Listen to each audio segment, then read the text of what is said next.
Welcome to today's episode of See Yourself In, where you will learn about cool jobs, people, and companies in Indiana. Today, you'll hear about skills that will help you find success, and most importantly, we hope we inspire you to dream big. I'm Casey Harrison, your host. See Yourself In is presented by the Central Indiana Corporate Partnership to help you discover all of the opportunities within Indiana's advanced industries.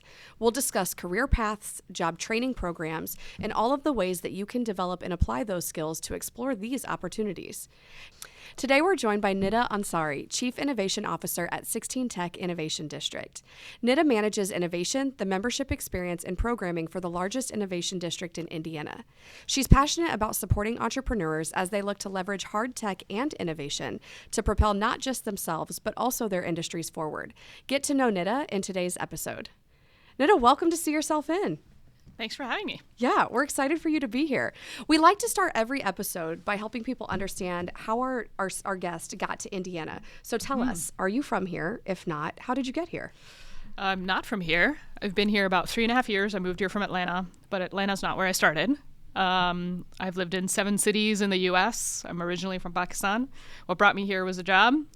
I've lived in the Midwest before. I used to live in Kansas City, but what brought me here was work, and I've been here and loved it ever since. That's fantastic. So take us back to high school times. Were you thinking, I know it feels like a long time ago for some of us. Yeah. Were you thinking about life after graduation? Like, did you know college was the next step? Oh, yeah. Yeah. So college was a non-negotiable for me. I was going to college. I also knew that I was going to go to college for chemistry. Okay. So I knew that. I didn't know what I wanted to do with it. I want to say elementary school, if you want to take it further back, I wanted to be a scientist, then it was a botanist, then it was a chemist, and then I stuck to that through college. I minored in sociology. Okay. But after that, I was a disaster in the lab. I couldn't get a single thing to work. Nothing looked like, no product of mine looked like it was supposed to look. None of my experiments, I broke stuff. It was a problem. So I didn't know what I wanted to do afterwards. So if I've done chemistry, majored in chemistry, what are my options after that? Yeah. Right? So it was kind of all right, I had this very certain path for the sum total of like 16 years, right? All the way through senior year of college. And then I was like, what do I do now? Well, what did you do? I'm like, keep talking. Because today you're the Chief Innovation Officer at 16 Tech Innovation District. Yeah. And we're going to introduce 16 Tech in a minute, but I want to understand how you went from a very life sciences specific field of study to now working in innovation and doing much different work. Yeah. So I taught high school chemistry and environmental science for a year after I graduated. So I was an international student. Which meant I needed to get a job to stay in the country. So what I did was I got a special permit for it for a year and taught high school chemistry at a private all-girls boarding school, North Maryland, near Lancaster, Pennsylvania. Okay. So I did that. It was an interesting experience. I learned a lot about myself. So I did like teaching. I knew that I'd say I could have seen myself teach for the rest of my life, but when I actually started doing it, I was like, I cannot see myself teaching for the rest of my life. Okay. So I did that just for a year and decided to go into administration at schools because I felt like that part of it was broken because of my experience as a teacher. Clearly, I'm not doing that anymore, right? Yeah. And then, through a series of events, I had to stay in the country, which meant I needed sponsors for a visa, which meant that I took the job that I was given. Wow. So I applied for a ton of them, and I graduated around a time where after a year, I went back to school and got an MBA. But after that MBA, I had to figure out what to do. And not many employers were sponsoring foreign workers. So I ended up just quite literally falling into the career I had at the time, which was working in packaging, project, being a project manager, working on product launches, corporate innovation, that kind of stuff. But interestingly enough, the thread that's continued throughout the course of my career is the teaching and the storytelling. Okay. So now I couldn't have written this moving forward. I have a quote that's like, your life can only be lived moving forward, but is only understood backwards. Yeah. So if I look backwards now, I'm like, I've been kind of teaching this whole time. But at the time I was like, it's really nerve-wracking because you're like, I thought I had a plan. Yeah. Not a single one of my plans has gone according to plan. So, but there's so much. First of all, thank you for sharing that. And there's also so much just value in sharing that, because so many people are listening are in the stage of, I have a plan. I need it to go as planned. It's not going as planned. How do I pivot in meaningful ways? And I think what your journey illustrates, and we'll get into more of it obviously on the rest of the episode, but is pivoting using your strengths. Yes. That's a really great way to move. Yeah. It's constant change. Having a plan is important, but understanding that there should be wiggle room, flexibility, forgiveness, however you want to think about it, is super important and has been super important, because if I was tied down to, look, I want this job and my identity's tied to that job, and if I don't get that job, who am I? Yeah. That's a problem. That's actually very disconcerting. So very recently during Women in Tech Week, I did a mentoring session with young ladies at Purdue with DataMine, and that's what we talked about, is like, you're women in STEM and you think you're going to go work for the big pharma here or the lab over here, or whatever it is, and what if you don't get that? Right? Things change, and that should be okay. You may end up in a better place. Yeah. But if you're tied in every way, especially with your identity, to that job you think you're going to get out of school, you could be in a recession when you graduate, like I was. And what then? Yeah. So that's really like disconcerting and can be damaging, in fact, if you tie your identity to that outcome. Right? Yeah. Well, and that's why I think this podcast is so important, because it's really demystifying that there are a ton of opportunities. So if the original plan doesn't pan out the exact way you expected, it's maybe not even necessarily a plan B. It's just a different plan A, right? Right. It's a route that you maybe didn't consider. I want to pivot and talk a little bit about 16 Tech, because it is the largest innovation district in Indiana. Right. So for those unfamiliar, or maybe they've driven by and only seen the sign, how would you introduce 16 Tech? So 16 Tech's got 50 acres that are under development. We've got 3 active buildings. We're in one of them right now recording, right? The one we're recording out of has 3 components. One that most people seem to be familiar with is the AMP. It's the food hall.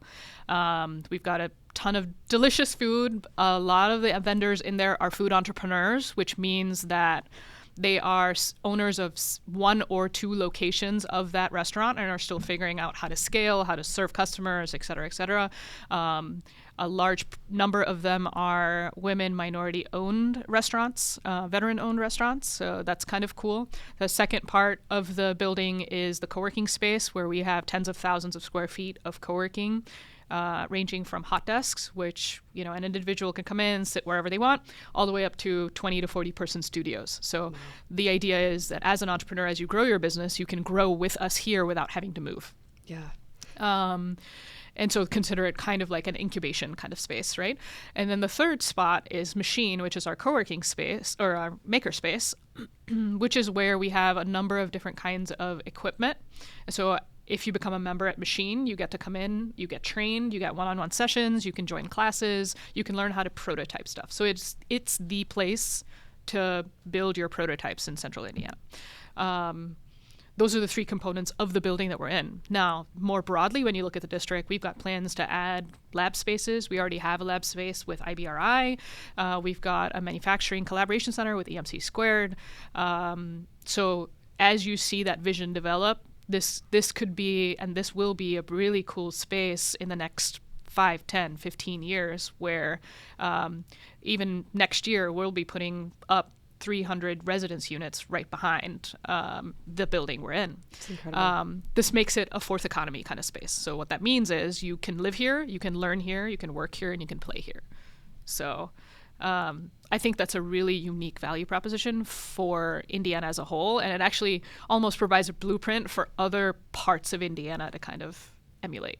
Oh my gosh, there's so much in there I want to unpack, and we won't spend too much time here, but I think what I appreciate most about this space is that you really can find your way to plug in. Yeah.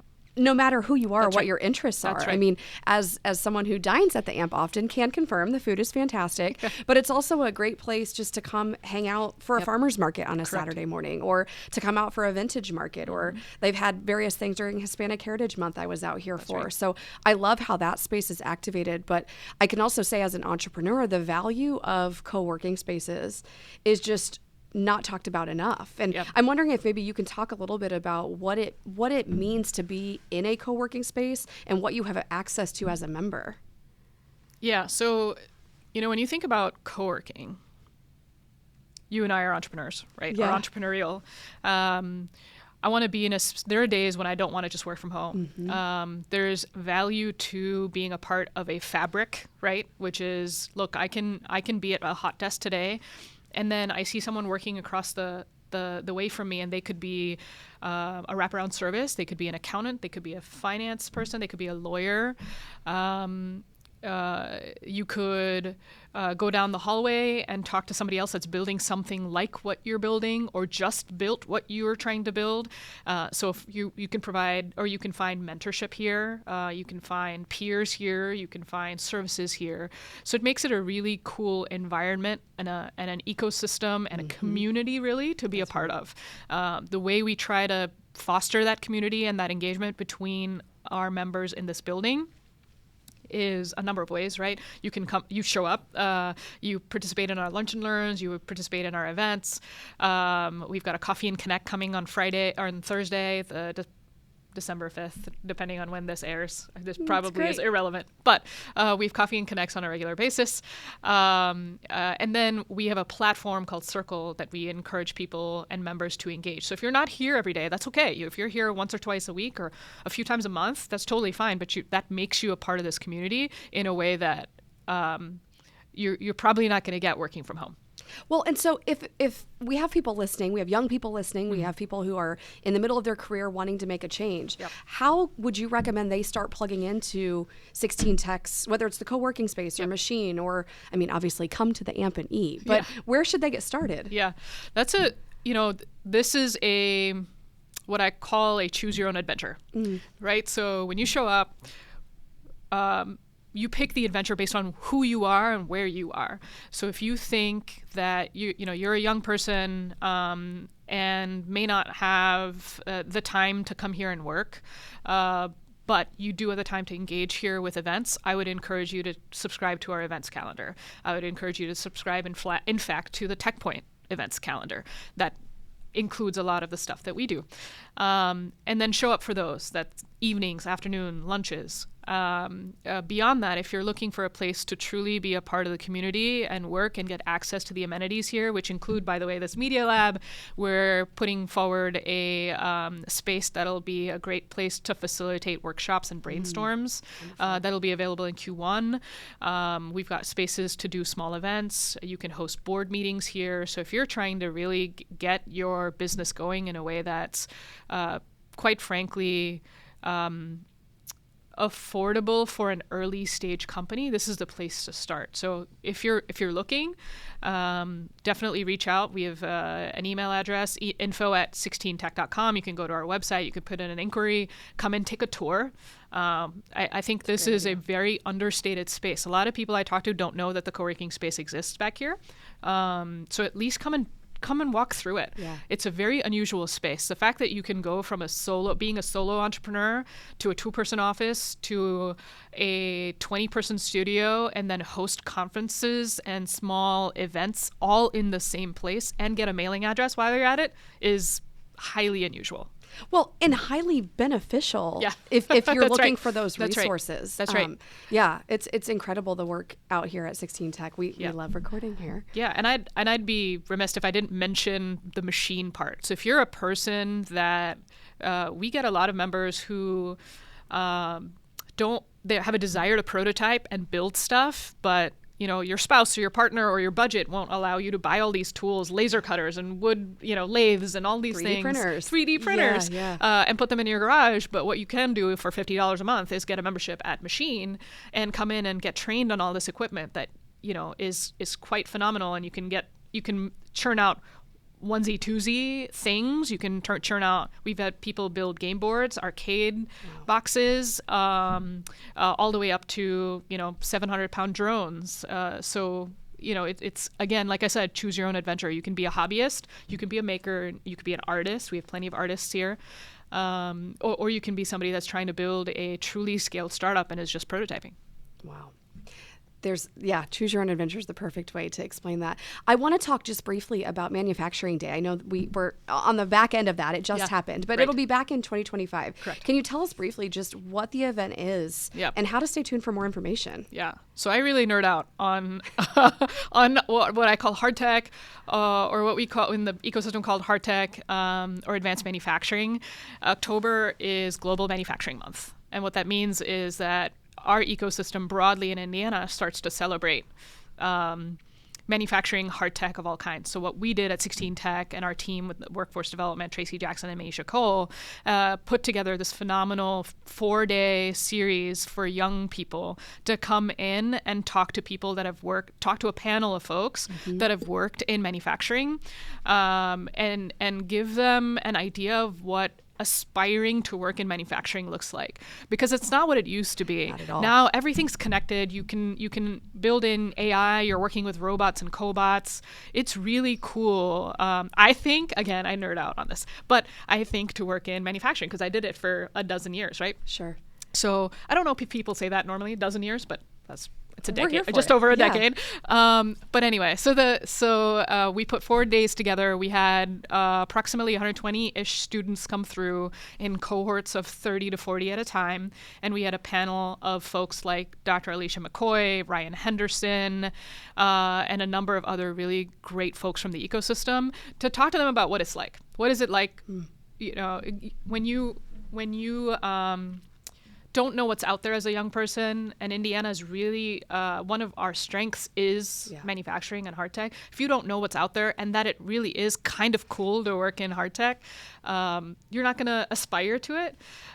You're not going to think about it as a career. You might think of it as just a stop. So this was intended, and I think it accomplished that goal.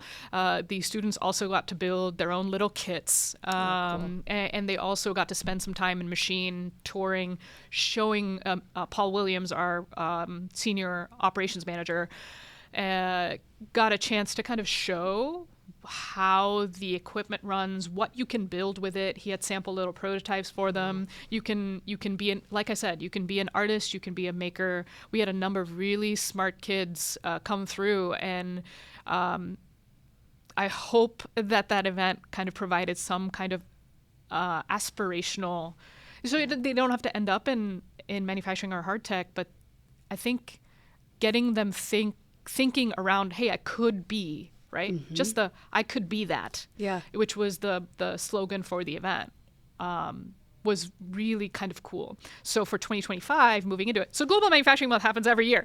We're excited about October every year. I'm excited about October every year. But next year, because we've got a strength in life sciences, we're going to be doing something similar. Tracy and Manisha's team is going to be doing something similar in the life sciences space. We'll certainly be doing more stuff in the manufacturing space.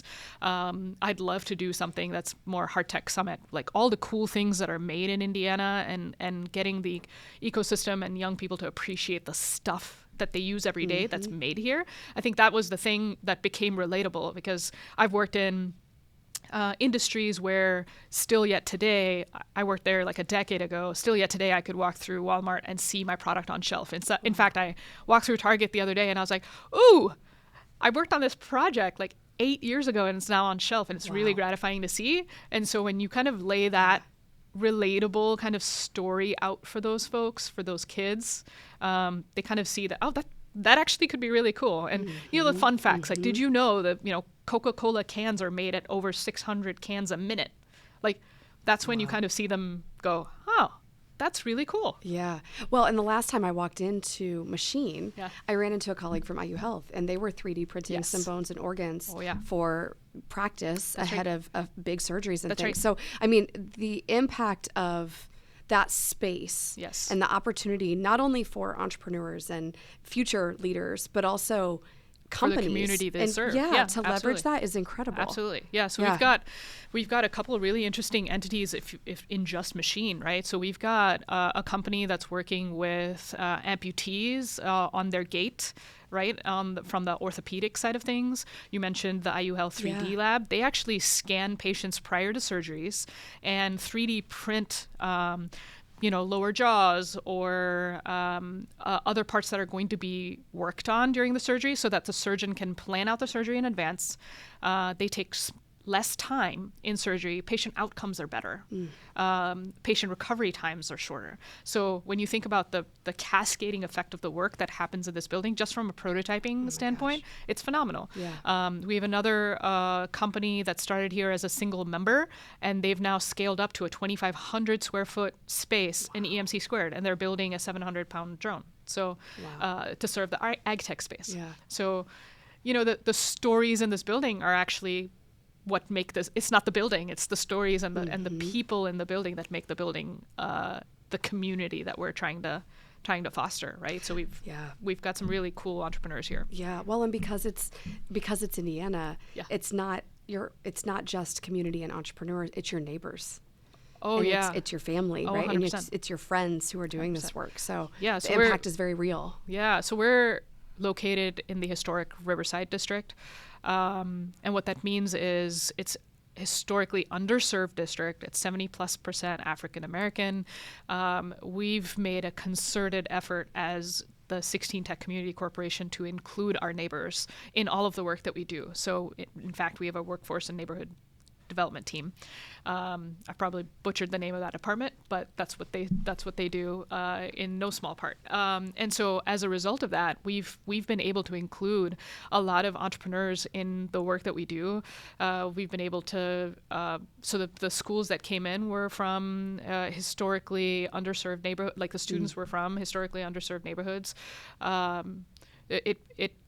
Going back to we're a place for everybody, but we have been very intentional about who we serve, right? We've got the neighbors, we've got entrepreneurs, we've got young students, we've got corporations. So it's truly the live, work, learn, and play. So when you come in here on a Saturday for the Indy Winter Farmers Market, you may see a coworker, but you may see a neighbor. Yeah. And I think that's super cool. Oh, it's beyond super cool. You're passionate about this work, and I mean, that's obvious, but why are you passionate about this work? Oh, man.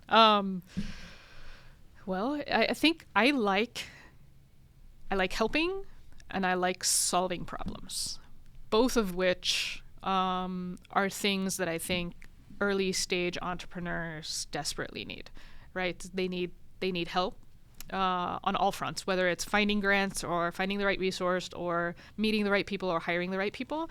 I love helping set up the infrastructure that allows them to do that or provides them the community to do that does that. But then when we think about, all right, what are the puzzles or the problems, being able to find and connect the dots in a way that closes some of these gaps with underserved neighborhoods or with quite frankly underrepresented founders. You've got minority founders from the LGBTQ plus community. We've got founders that are immigrants, refugees. We did a campaign in November that partnered with Helping Veterans and Families. We placed a food bin. We did a little breakfast connect on Veterans Day. And for the month of November, we collected almost a truckload of food to deliver to HVAF. And that actually was a result of members saying, hey, I know someone up in Lebanon that has a ton of food that we could take for this. So I'm hoping to do more of that in 2025, but that's an example of the community coming together in a variety of ways to help neighbors. Right? Oh, absolutely. These episodes go so fast, so unfortunately we're getting to the end, but we like to end every episode by asking our guests to share 3 things that you've learned on your career journey that might help those listening. Always have a plan. Be okay if things don't go according to plan. And forgiveness if things don't go according to plan. I think those 3 kind of give you some semblance of control because you have a plan. some semblance of flexibility because you're okay if it doesn't go according to plan. And then from an identity perspective, you're not tying everything to that plan, so you're forgiving of yourself. So I think that maybe those are the three lessons I take away. Beautifully said. Thank you for joining us. Absolutely. Thank you so much for having me. Oh, of course. How can people find you? LinkedIn's the best place to find me. Nida Ansari, Indianapolis.